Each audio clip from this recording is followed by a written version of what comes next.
Giles, welcome to the podcast. Excited to have you on. Happy to share my story, give some insight. Awesome. So, where I'd like to start, can you share a bit about your background with us and go back as far as you like and sort of bring us up to when you wanted to get your PE? Okay, I'll go back pretty far, and you tell me if it's too far. I'm thinking before in high school when I'm picking my major and kind of making plans, just trying to figure out what I'm going to do. I found mechanical engineering, got pretty interested in the idea of being an engineer. Had a couple of good influences in my life pushing me to head down the mechanical path. For a career at Boeing was the star position in my mind.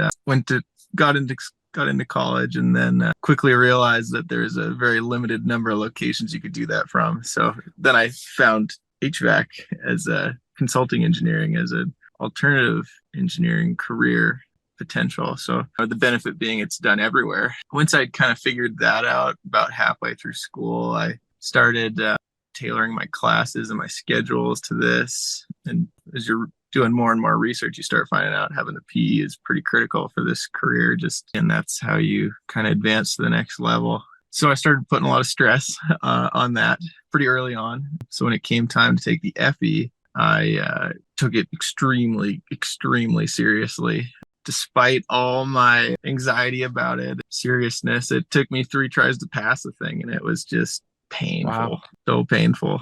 So how many years after you finished your undergrad was that? When I passed it. When you started taking it, I guess you took it a few times. I took it once in college because it was required to graduate to take it once. And then I took it a second time right before I graduated. And then I got my job without it. They forgot to ask me if I had passed, which was a big deal apparently, because it was just a crazy scenario that situation that it came down the pipeline in, because I wound up getting this job in September, I think, after graduating. And then I took the FE a final time in December. And it was January something. My boss asked me, "Hey, we're making business cards. Can you give me your certificate of your FE so we can say that you're an EIT on your business card?" I was like, "I got it yesterday. Here you go." Wow. It's not like you were trying to pull a fast one. You intended to get it. It's just you hadn't done it yet, and the timing just barely worked out. It did. And I did tell him. I told him, I was like, "I got it yesterday." "Oh, cool. Whatever." But so that was kind of my build up and to this point. And then now at that point in my career, I'm thinking, oh shit, well, I can't do this again during the PE when it comes time for the PE, because that was way too much stress for me. Yeah, and I was doing it all on my own, and confidence was low and felt real beaten down just by sheer number of tries. It is so overwhelming sometimes because it's just like a wide breadth of material. You have to know pretty much a little bit of everything you learned in your undergrad, and it's just a lot all in one exam. It's like a final exam for college, basically. It is, and some people have it or just makes sense for them and get. So many of my classmates would tell me I passed first try. Gutting. You don't want to hear that. But yeah, you also, people after they pass are usually kind of a little bit more cavalier about how they discuss these things, and if you talk to them about their confidence level before and they're honest, they won't have the same tone. But that's neither here nor there. That is very true, and definitely something I think everyone should probably consider when hearing BS like that. But I took the utmost seriousness to the PE. That all being said, when it came time, and I made a decision pretty early on that I was gonna pay for a course and make a plan, find somebody experienced to help guide me to success. So that's how I found your class, through Reddit, positive reviews, and it was clear from the get-go that it was going to be the right decision for me. And I couldn't be happier with how it all went down and turned out. I thought it was a really positive experience following your plan. Honestly, it made the learning enjoyable. I think you made mention of try to make this positive experience at one point in your videos, and I thought it was super helpful. It really, I had a really good, I have a really supportive girlfriend who helped me get through it, and it was a good experience. I made it. Thank Yeah, God. it worked. Yeah. It's funny sometimes we're doing something that's hard and we need to be reminded that we're allowed to have fun along the way, even though it's hard work. We can still find, and it's not like it's a thrill or it's not fun like watching a comedy movie, but it's satisfying and rewarding in its own way and when it's done right. And we're allowed to kind of relish those moments. And from the first time I spoke to you, I really got the seriousness with which you took the process and that you respected the process. So I never had to worry about that because sometimes folks come to me and people come from all different backgrounds and all different walks of life and maybe they want to do the shortcut. Maybe they think they want to do like the 30-hour version of PE exam prep cramming and it feels a little icky to me sometimes to have those discussions. But from the first moment that we connected, I knew Giles is ready to take this seriously and we're going to chart a course. And if we get on the same page, like I knew you were just going to go forth and do the work and you did. So I'm curious if you can put yourself back kind of at the beginning of that process before you knew what it was going to be like. Did you have any preconceived notions about what to expect? I know you talked about the FE being challenging. You wanted this to be different. What was on Yeah. your mind at that point? I had built this idea that it was going to be a lot of work, like a maybe the most amount of work I've ever taken on studying wise. It was going to push me further than I'd ever gone. Mental capacities, I thought I was just terrified, absolutely petrified of the whole thing. I did not feel like I could do it, honestly. I thought this is going to be it for me. This is like I'm going to have to just subside and just make do with the FE forever, and which is fine. There's plenty of careers that you don't need it for, but I was kind of building up like I'm gonna try my best, but I might not make it. It almost sounds like you were prepared for it not to work out. You'd kind of, it's it's very interesting. Like you wanted it badly, but you also had made your peace with the fact that it might not happen. But then you worked like hell to make it happen. So it's very, it's almost two things are kind of going on in your mind there. I don't know if that's healthy, but for sure. I felt like the more I studied, the more confident I became to some degree. And to some degree, it felt like I was just I'm ready to take the shot in the dark and just see if it happens. I don't know. That's how the FE felt. I took it 3 times, never felt any better about it for any attempt, and then it just happened to pass on the third try. So Well, I think you're being a bit humble. I think as we went through, I know our conversations kind of led me to feel like you were getting closer. Of course, nothing's ever 100%, but I got a warm and fuzzy feeling as we kind of checked in periodically throughout the process. How did you, aside from you can talk about the program as well, but in general, how did you come up with your plan for like how you were going to spend your time day to day, week to week, and the total duration? Like, what was your planning process like? my planning was done on a piece of paper because that's how I have to do everything. I wrote out pretty much every hour of a standard week and just tried to get a grasp on like how many actual hours do I have to give? Where's the crap in my life that I can cut out and gain more time? And then once I discovered how much time I had, I was able to kind of, and I understood the time I had, and then I saw your plan and kind of saw in general how much time each step took, and then I kind of just gave myself a little factor of safety, couple, I think it was a 3-week buffer zone in my plan for just whatever happens kind of stuff. And then I just went for it, just set up my 4-month plan and just said, okay, I'm gonna put my head down and just study as hard as I can. Wow. Did you pretty much stick to that once you laid it out? It sounds like it was kind of detailed in terms of like thinking about. I like how you started because I think a lot of times folks think about what's needed and then that's like an aspiration and then they don't quite put in as much time as they would like and it doesn't feel good and then it becomes this negative feedback loop. But in your case, you kind of started with both on the table, like this is what I need to do and this is the time that I have available. And then Mm-hmm. you proactively cut time things out to carve out the time and then put the two together, which is really sensible. And I wish I heard more of that. But once you did that, was it like, oh, now I just turned the crank for 4 months and I'm ready? Or were there moments where it kind of maybe didn't go as well as you were hoping? It was for the most part turn the crank. This is a major priority in my life. I don't have kids or anything like that right now. Nothing, no big commitments. People do it all the time if you have kids, obviously. But to me, I felt like I had it a little easier. I was living in basement apartment with just me and my girlfriend. Like I love skiing and I judge skiing events and I make it a whole nother career to me so I put off these judging events and I made sure that the PE was my sole priority for those 4 months. I missed a lot of life where it was a good sacrifice though. It was just acknowledging that I was making a sacrifice by committing to this. So when stuff came up that wanted to derail me from my studying, I had kind of already made the decision that I'm sorry, I can't do whatever the plan is. I need to stick to my plan because I can't afford failure again. Essentially. There was something at stake there for you, and you made the sacrifice. And I think you make a good point. Like people at different stages have to make their own sacrifices, but that's what it was for you. Once you decided that, it's maybe a little bit bittersweet because you accomplish your goal, but you also have to give something up in order to get there.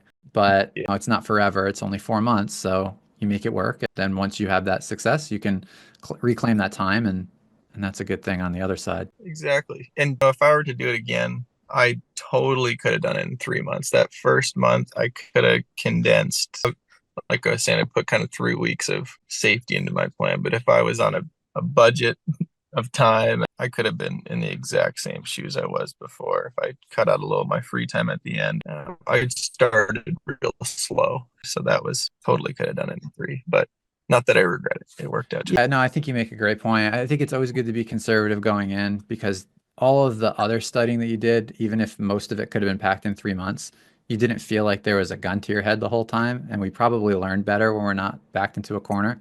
So I think Yeah. it kind of does make a difference. But you're right. If we're being honest, like you probably could condense it down if you had to, but you didn't have to, and it worked out. And I also think there's something to be said for the gradual startup too. Like part of what we're dealing with in the first month is not just downloading information. It's coming to grips with the fact that this is a thing that we're going to be doing every day for an hour or more, pretty much Yeah. every day for months. And when you're at the beginning of that, 4 months feels like a long time. So starting slow just sort of gives us a chance to ease into the process, ease into the habit, figure out the routines, figure out the time of day that you're going to do it. Was that something that was kind of happening for you in that first month? A lifestyle adjustment is that's it was I sure felt a lifestyle adjustment. Absolutely. I was used to coming home from work and just kind of finding whatever to do. I'm big on just picking up any project wherever I can find, working on my cars, working on whatever. So to me it was like, man, I'm giving up all. I just had to acknowledge the things that I do that don't really matter and put them aside. And that was challenging for sure at first. I deleted a bunch of apps off my phone. I thought that was important too. Oh, that's a My great thing goal. to do. That's a great thing to do anyway. It is. I'd love to. I should get them gone again, honestly. But I'm pretty sure I had deleted Facebook and Instagram off my phone for all of those months. Almost sure I did, and it was super helpful. Yeah, if Yeah. not the whole time, a lot of it. But so that was another lifestyle adjustment that you don't have your vice right there, just whenever which was nice because it kind of helps you. I mean, it's an addiction, all like anything, so it kind of helps you break an addiction, which is cool. It's weird. I've talked about some of these things in videos, and it feels a bit strange sometimes. No, I'm not telling you that in order to pass the PE, you have to clean up you go on screen time and audit your phone time and like delete apps, or that you have like other topics I talk about like nutrition and exercise and sleep and things like that. It's kind of seems tangential to what we're trying to do. And no, it's not a hard requirement. But boy, isn't it a nice boost, a compliment, rather than doing this thing it's pulling you in one direction and you're holding it back. Instead, you're just kind of releasing all that energy in one direction. It gives you focus and clarity. Absolutely. So once you got going on that and you kind of got through that first month and you were into a regular workflow, what were the biggest challenges that you encountered? Were they Yeah. mostly technical? Were they logistical? Were they motivation or just anything like that? Probably the speed in which, or the time in which it took me to take in the information. There is no, you just can't do it. I can't do that fast. I really had to chew on problems for a long time. I remember a phone call we had early on when I was stressing to you about like, hey man, I can't remember. You had a recommended problems could take you 30 minutes or maybe 35 minutes when you're learning or something like that. And I remember thinking, oh God, it's taken me like an hour, or it was almost double as long as your recommendation. And I was really, it's like, oh God, I'm going to run out of time on this test just like I did in the FE. Like, if I can't do this here, then this could be rough. So that kind of was shaking my confidence. We had a good talk on it, and I think I was able to change how I was studying so that it kind of became faster while also acknowledging me taking time is my studying process. And ultimately, it helped me to be more comfortable in the problems. It all worked out. But the second month, I was doing all the basics. Because the first month that you watch the videos, it's kind of like hands off. You're not doing anything. I'm trying to remember what you called that in your lesson plan. The fundamentals. Is the fundamentals where you went through each section of the exam and it kind of broke everything into not practice problems, but well, maybe kind of they weren't Yeah, like just mini lectures, kind of like individual topics to refresh things that you forgot or missed from college, and kind of setting that context and background so that what types of things you're going to see. And then when you see practice problems, it won't be too much of a shock to the system that yeah. these vocabularies or systems are on the table. That was hard for me. There was a lot of there's obviously so much depth to that. It's incredibly necessary though. Yeah, that part can be a bit overwhelming. And that's why I felt strongly that it shouldn't be too much, because I could have made that section like 50 hours. And Yeah, I forced myself to make it 5, because my thinking was that if we condense it to 5 hours, we're going to miss stuff. And that's okay, because the goal isn't 100% complete, 100% coverage comprehension. It's just, here's a taste, and now you've been sort of refreshed, and then you know what to listen for, you know what to look for when you get the problems. There's keywords in there. You're like, I remember that. That matters. I got to do something with it. I don't know what yet. That's the beginning of the connection starting to form. because otherwise you're in the water and you don't know anything. That's the I've been there. So I remember, and I think to your exact point right there, I remember being in the exam thinking, oh, there's questions on here that I'm not quite comfortable with. But every single question, I at least could read words in the question and make connections of starting points, whether I was comfortable with that or not. So I think that's probably where that all came in and benefits. Hard to see. Maybe it's obvious to everyone else, but to me, I like things black and white, and I'm like, God, if I haven't seen this question before, I'm screwed. But that's not really the nature of engineering. So You're definitely not alone on that. I literally recorded a podcast earlier this morning, and it was questions from candidates that are kind of in that last month, and they're starting to worry, am I ready? Am I going to be ready? I feel like I should be getting questions right at a higher rate than I am at this stage. I didn't think this is where I would be. How do I yeah, know that it's going to work out? And the hard answer is that you don't. You never know 100%, but there are things that you can do in that final month to improve your odds. And if you're putting in hours a day, almost every day for months, and you're doing the right work in the right way, then you're definitely moving toward the goal, but it's not tangible. It's not like you can just stack up your accomplishments along the way and say, okay, I've solved this many problems, therefore I am ready. It's yeah, just not that black and white, unfortunately. it'd be great if it was, wouldn't it? It would. But Yeah. yeah, that's a hard reality for to come to, or was for me. But I think just like you said, if you've done all the work, you've given yourself the best chance you can at the thing. So Yeah. that's the best you can do. So I remember thinking that as I went into the exam was you've done the best you could. Now you just gotta give it a shot. This is people aren't trying much harder than this. It's gonna be fine. I like that. People aren't trying much harder than this. So I got to have a good shot here. Well, one thought that kind of crossed my mind in our last little topic there, kind of remembering my scores on these practice exams. I don't know if people tell you their scores on like my study plan tailored for 3 full practice exams in the last month. I took your 2 exams and then the NCES one last. And after my first one, my confidence was like not so low, but it was like, I was like, oh, I was really scared. I think I got like a 52 or something like that. And then I know on your second one, I got a 72. And it was like, that was the first time I was like, okay, there's a chance. Not that this is like a grading scale, but like if it was, that's a C minus. Yeah, we're Uh, moving in the right direction from the 52.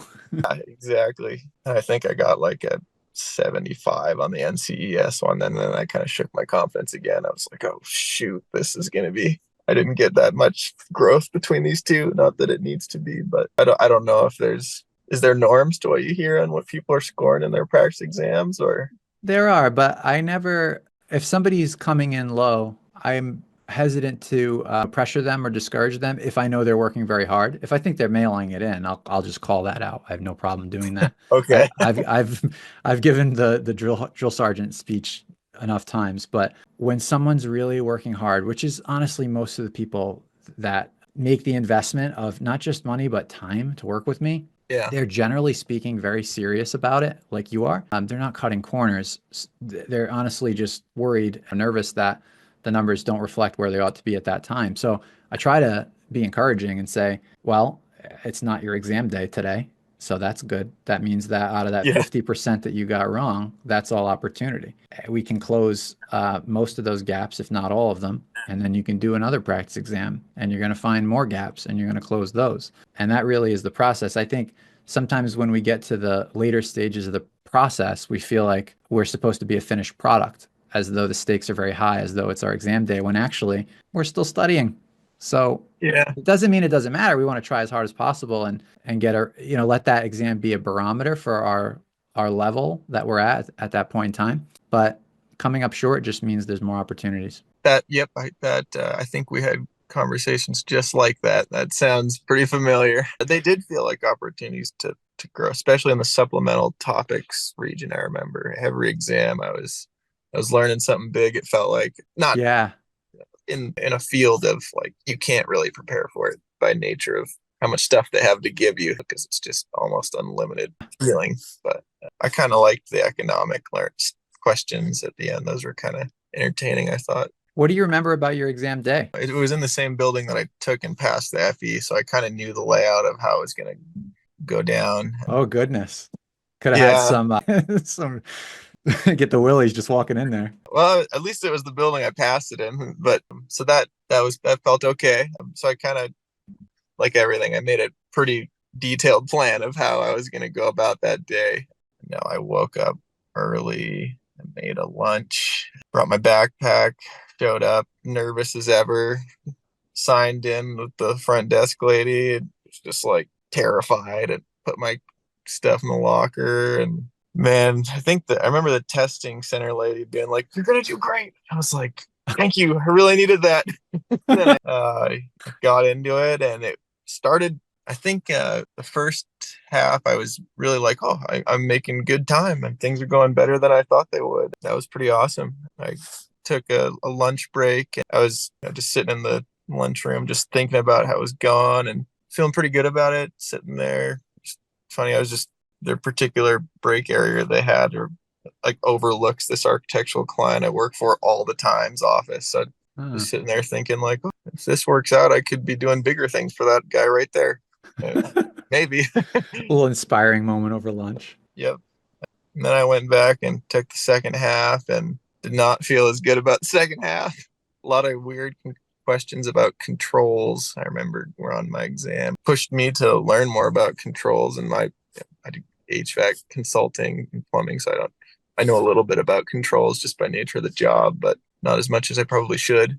So that kind of got me all goofed up. And I remember thinking, okay, tried as hard as I could. I could see, I think I passed, but like I'm still not entirely confident. Well, you didn't run out of time, so at least you had extra time to look at things a second time if you felt like you wanted to. I remember I got to the end with like 10 minutes left and I felt that way about it. And then I said, "Ah, whatever." It's intuition too. Like sometimes you just like, I've done everything I could possibly do here. Let's turn Yeah. this thing in and move on. It's not like you're being lazy at the end. It's just like, no, I thought through this as much as I'm going to, and that's that. Yep. Yep. That's exactly how it was. Not that I don't recommend not checking your answers. It's just that particular day, I thought I made answers for everything and I could validate everything. So whatever. We'll see what Yeah. happens. And Oh, that's great. yep. Yeah, what else? I walked back and just passed out immediately. I was so tired. Wow. End of Oh, the what a day. day. Yeah. That's wild. A hard day's work. Felt like it. And then you got your results about a week later? I think it was a week and a half, and I was doing way too much Redditing, reading like people when you expect your exam results, and I got in deep weeds of it, and people were kind of trying to understand the way they write their code because I think they'd know right away, but they choose to. I took it on a Friday, and I think if you took it on a Wednesday, you get it in 7 days. But if you take it on a Sunday, you get it in like 12 or something like that. I don't know if that sounds familiar. So Yeah, I, it's always I a Wednesday, but it's not necessarily the next Wednesday. that's how it is. Okay, you noted it. Yep, yep. So I figured out the day that I was gonna get it. Just wrote it on my calendar and just kind of was. I didn't even know how to feel about it. I was terrified. Well, at that point, it's out of your hands, right? Yep. I woke up and that day and got the email and it's just over the moon. Wow. Massive relief. I couldn't have been. I really could not have been happier to have that be over. Truly. I was so Um, happy when you told me. oh, good. I'm I know how glad. much it meant to you, so. My girlfriend's parents both are engineers and neither of them got their PE and both have large regrets about not getting it. So they influenced me and they kind of helped show the importance of it. Their stories really pushed me to try harder. So that's another reason things were just incredibly serious for me. But That's awesome. What has it been like since? Any cool stories about sort of your progression since then, or even just any interesting things that you've been working on? I'd love to hear. yeah, Maybe some of the stuff you might have been working on anyway, but it's just different in the context of having those letters after your name because the trajectory changes. it is a little different. I've been getting pushed a little more into the project manager role, which is entertaining. A lot of personal growth that has to happen to be a good manager, in my opinion. Just understanding people. I work with a smaller team. It's normally me, an engineer, or two engineers that work with me to put together these drawings for these commercial buildings. But in terms of things I've been probably the biggest project I've been working on, and I started the project kind of well. The PE was going on, and the project wrapped up about 3 months after I took it. Was this new construction of an elementary school here in Laurel, Montana, which it was cool because a couple miles from our office, a 65,000 square foot building that my boss gave me an opportunity just to run with it. Pretty much my project from, he got the contract, but I was the consulting and licensed stamping engineer for it, and I stamped it obviously at the end of it. So that was cool. Worked with one other engineer closely who's 2 years into the job at this firm with me. So he got to learn a lot. I got to learn a lot. It was a cool, real cool project, and we're watching it get built here. Oh, that's There's awesome. I don't know if you can see it, but that building right there is the sheet metal contractor that's building it. They're literally across the road from our firm. So the guys installing it call me like every couple of weeks just to tell me how it's going. It's a really cool project.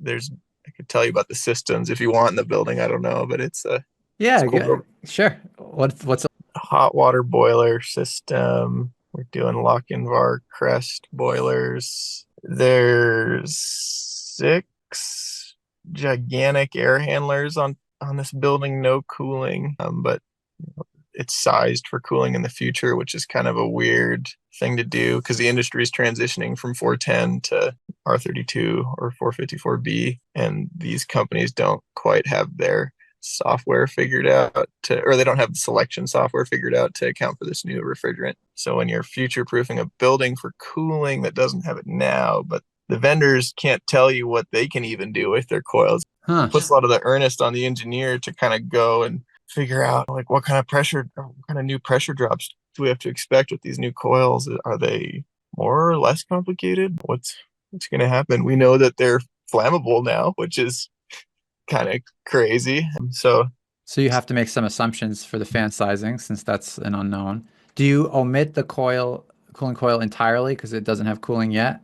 Or is there something there and you just don't know what refrigerant's going to flow in it? there you emit the coil completely, but for to comply, well, no, I think I did it over the top, but if to comply with the IECC, I'm not 100% sure on this, but I included the coil to show that I needed this big fan because Otherwise, the energy code saying you've spec'd way too big a fan for your. For not so little pressure drop. And Yeah. they're saying it's Yeah, that kind of makes sense. that those air handlers, man, spent months thinking about them. Hot water VAV, reheat downstream of the air handlers for all the classrooms. Big snow melt system. That was pretty cool. Hmm. It's a cool building. It's a cool building. Done a lot of. This has been a cool job so far. We've got a lot of cool buildings that have came through this place, like meat packing plants, auto auction facilities, and just this. So That's yeah, a great experience. It sounds like you've got an opportunity to work on a variety of different things, and now you're in a good position to take on some of these more leadership opportunities where you're going to stamp it, you're going to run the job, you may have someone working with you, supporting you, and you're kind of passing it on, and it's the next step. yep, it is the next step. You are definitely the professional all of a sudden. That's a weird. It's weird to go from not that you're not the professional before, but now you are really the like your name is on that thing when they say so that's weird. That's an adjustment for sure. You feel that sense of responsibility and ownership. Absolutely do. You kind of gotta. For me, I felt like I had to mature into that because you can't. When I was doing a lot of the drafting, I still do the drafting. I'm not above that by any means, but you get this sense of like I don't have to understand it because I'm not stamping it, and now I have to understand. If Right. I go wrong and they ask me why I did that, I need an answer. So That's right. You ask more and better questions because of that ownership piece, whether you're working with vendors, whether you're trying to figure out requirements or meet standards, whatever it is, you take it a little more seriously. oh, we just had a presentation on chilled beams yesterday. Come into our office, and I took it way too seriously. It was funny, but learned a lot. I love that. That's when I was before I left the industry to do what I'm doing now. I was definitely that guy in the office who would ask Yeah, way too many questions and not really settle, not really accept the answers if they were kind of hand wavy. So it's good. yeah, that was me talking about six-way valves yesterday. I was like, why? But anyways, We've covered a lot of ground here. Anything else that you would want to share if someone's listening to this? Is there a piece of advice, or maybe there's more than one thing that you want them to keep in mind if they're going to follow in your footsteps? yeah, make a plan, stick to it, and when you're making your plan, don't overdo it. Don't commit to something that you can't handle. It's possible. Give yourself the time you need. You can do it. Awesome. Really great. Thanks. Giles, thank you for coming on.